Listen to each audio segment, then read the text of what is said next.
नमस्कार दोस्तों, स्वागत है आपके अपने यूट्यूब चैनल एनालिसिस क्लासेस में। दोस्तों आज की इस क्लास में इकोनॉमिक्स ऑनर्स सेमेस्टर 2 का आपका कोर पेपर जो है फॉर इन्वायरमेंटल इकोनॉमिक्स का एक इम्पॉर्टेंट पेपर करने वाले हैं जो आपके एग्जाम के व्यू से इम्पॉर्टेंट है। तो आपका प्रश्न है, पर्यावरण अर्थव्यवस्था के दो तरफा संबंधों की विवेचना करें। यानी कि पर्यावरण और अर्थव्यवस्था के बीच क्या संबंध है, इसके बारे में आपको वर्णन करना है। और अर्थव्यवस्था के साथ साथ जैसे जैसे हम आर्थिक विकास की ओर बढ़ते जा रहे हैं, विकास की ओर, वैसे वैसे पर्यावरण पर भी नुकसान पहुंच रहा है। तो यह दो तरफा संबंध के बारे में वर्णन करना है जो आपके एग्जाम के व्यू से यूनिट 1 में एक प्रश्न है जो आपके एग्जाम के व्यू से वेरी वेरी इंपॉर्टेंट। तो चलिए समझने का प्रयास करते हैं। तो आपका प्रश्न है, पर्यावरण अर्थव्यवस्था के दो तरफा संबंधों की विवेचना करें। यानी कि पर्यावरण और अर्थव्यवस्था के बीच क्या संबंध है, सबसे पहले इसके बारे में वर्णन करना है। तो चलिए समझने का प्रयास करते हैं। पर्यावरण तथा किसी देश की जो अर्थव्यवस्था के बीच प्रत्यक्ष सजीवी और गहन संबंध होता है। यानी कि किसी भी देश की पर्यावरण और उसकी अर्थव्यवस्था के बीच गहन संबंध होता है, प्रत्यक्ष सजीवी और गहन। पर्यावरण अनेक प्रकार के जैविक एवं अजैविक घटकों से मिलकर बना है। पर्यावरण जो है जैविक और अजैविक घटक से मिलकर बना। यानी कि जैविक घटक मतलब जो सजीव वस्तुएं होती है उसे जैविक घटक कहा जाता है। अजैविक घटक यानी कि मतलब नहीं शब्द का उच्चारण है, तो अजैविक मतलब होता है नहीं, यानी कि निर्जीव पदार्थ। यानी कि सजीव और जैविक, सजीव और अजैविक, इन दोनों के जो घनिष्ठ संबंध को ही पर्यावरण के रूप है, ये सब मिलकर बना है। जब समस्त घटक निश्चित अनुपात में होते हैं तो एक सुंदर एवं एक स्वच्छ पर्यावरण का निर्माण करते हैं। बिल्कुल सही बात है। अगर जैविक और अजैविक के बीच घटक से एक संबंध निश्चित अनुपात में होते हैं तो एक सुंदर एवं स्वच्छ पर्यावरण का निर्माण करते हैं। परंतु इन साधनों के अतिरिक्त दोहन, क्योंकि लगातार प्राकृतिक संसाधनों के अतिरिक्त दोहन से पर्यावरण पर प्रतिकूल प्रभाव पड़ता है, जिसे पर्यावरणीय ह्रास भी कहते हैं। आने की इसका मतलब कहने का अर्थ ये है कि मनुष्य जो होता है जैविक घटक के अंतर्गत आता है, जो अपनी आवश्यकताओं की पूर्ति के लिए, अपनी लालसा की आवश्यकता की पूर्ति के लिए क्या करता है, पेड़ पौधे को काटते हैं अपनी आवश्यकता की पूर्ति। जिससे क्या होता है कि पर्यावरण पर इससे प्रतिकूल प्रभाव पड़ता है, इसे ही पर्यावरण ह्रास कहा जाता है। तो इसका वर्णन कर लिए, तो चलिए आगे समझते हैं। अब समझते हैं आज के मॉडर्न के में पर्यावरण पर क्या प्रभाव पड़ रहा है। आज के मॉडर्न एज में किसी देश की जो आर्थिक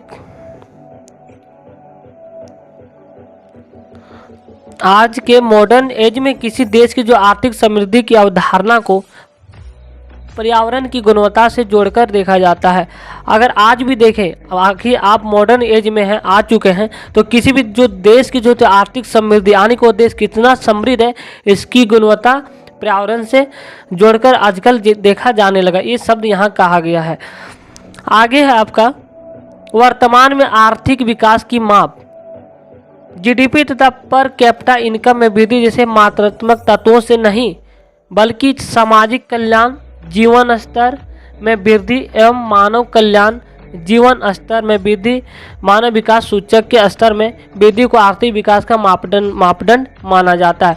अभी आधुनिक समय में जो होता है क्या, मात्रात्मक विकास से नहीं जोड़कर देखा जाता, बल्कि मात्रात्मक तत्वों से नहीं देखा जाता, बल्कि इसे एक सामाजिक कल्याण, आखिर वो देश कितना समृद्ध है ये कैसे पता चलेगा, आखिर में उसका लोगों का जीवन स्तर क्या है, उसका सामाजिक कल्याण क्या है, ये सभी जो इसका विकास का सूचक है। अब आर्थिक विकास का मापदंड इन्हीं चीज़ों के लिए किया जाता है, ये शब्द यहाँ कहा गया है। तो चलिए आगे समझने का प्रयास करते हैं।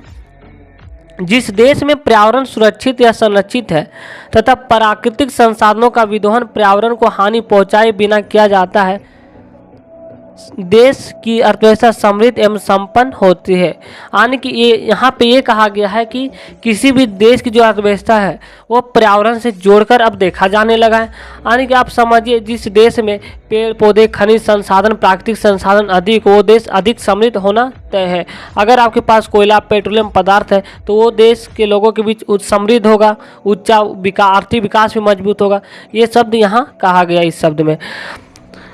यानी कि अब जो है पर्यावरण से अर्थव्यवस्था को जोड़कर देखा जाने लगा है। अगर आप लगातार पेड़ पौधे की कटाई करते रहे, विध्वंस करते, वो देश क्या होता है, समृद्ध नहीं कहलाएगा। ये शब्द यहाँ कहा गया। तो चलिए आगे समझने का प्रयास करते हैं।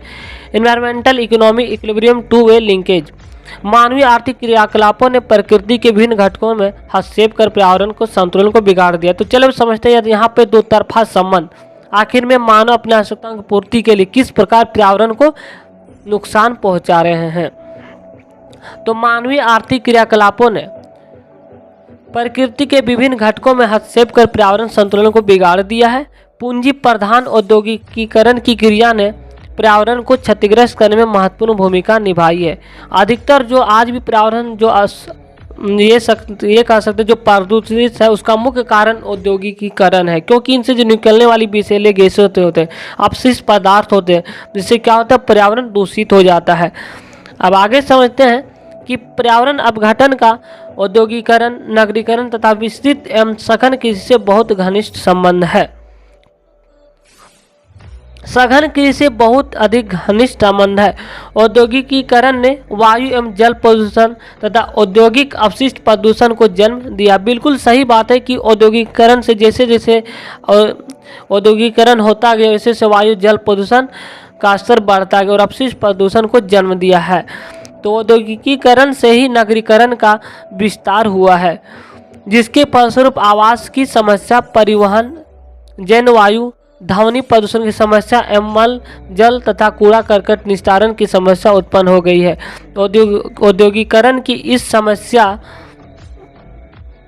प्रक्रिया ने प्राकृतिक संसाधनों, कच्चे माल तथा ऊर्जा के पारस्परिक स्रोतों का बड़ी तेजी से विदोहन किया गया। यानी कि जैसे जैसे उस औद्योगिकीकरण होता गया वहाँ जनसंख्या बढ़ी, आबादी बढ़ा, जिससे क्या हुआ प्राकृतिक संसाधनों का विदोहन होता गया, क्योंकि वहाँ की जनसंख्या में अत्यधिक वृद्धि हुई।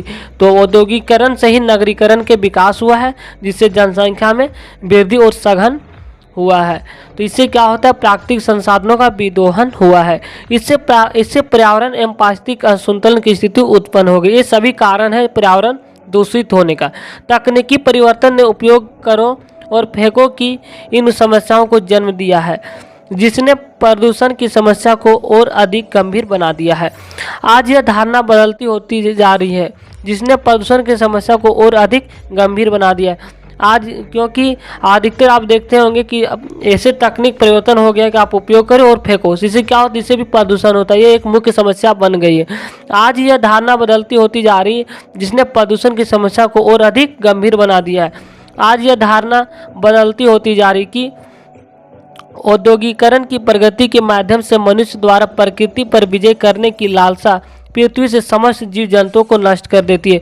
क्या होता है कि मनुष्य अपनी आवश्यकताओं की पूर्ति के लिए, अपनी लालसा की आवश्यकता पूर्ति के लिए ये प्रकृति पर विजय करने की एक लालसा चढ़ जाती। तो यही सभी कारण जिससे क्या होता है पर्यावरण दूषित होते जा रहा है। पर्यावरण प्रदूषण तथा आर्थिक क्रियाकलापों के बीच संबंध को पदार्थ संतुलन मॉडल द्वारा निम्नवत प्रदर्शित किया जा सकता है। आइए अब समझते हैं कि पर्यावरण प्रदूषण तथा आर्थिक क्रियाकलाप के बीच संबंध को मॉडल निम्नवत प्रदर्शित किया जा सकता है। पदार्थ संतुलन मॉडल में पर्यावरण को एक बड़े आवरण के रूप में प्रस्तुत किया जाता है, जो संपूर्ण आर्थिक प्रणाली को चारों ओर से घेरे हुए है। तो इस चीज को समझते हैं विस्तार से। संसाधनों से कच्चे माल का प्रवाह आगतों के रूप में उत्पादन क्षेत्र की ओर होता है। यानी जो भी संसाधनों से कच्चे माल प्राप्त होता है और आगत के रूप में जो होता है उत्पादन क्षेत्र की ओर होता है, जहां पर उन्हें उपभोक्ता क्या कहते हैं वस्तुओं में परिवर्तित किया जाता है।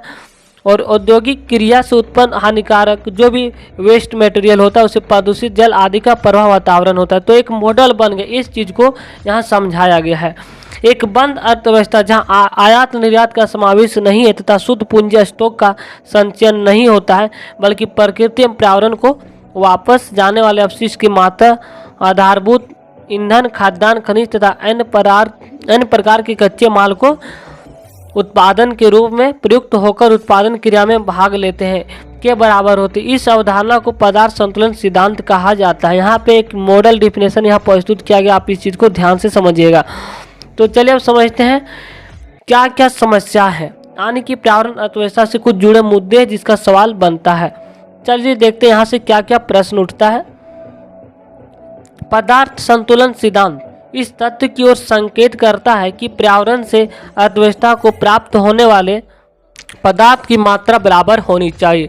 अर्थव्यवस्था के अवशिष्ट पदार्थों की मात्रा के परंतु विभिन्न प्रकार की विसंगतियों के फलस्वरूप यह संतुलन स्थापित नहीं हो पाता है, जिसके कारण क्या होता है कि अनेक प्रश्न इससे खड़े होते हैं।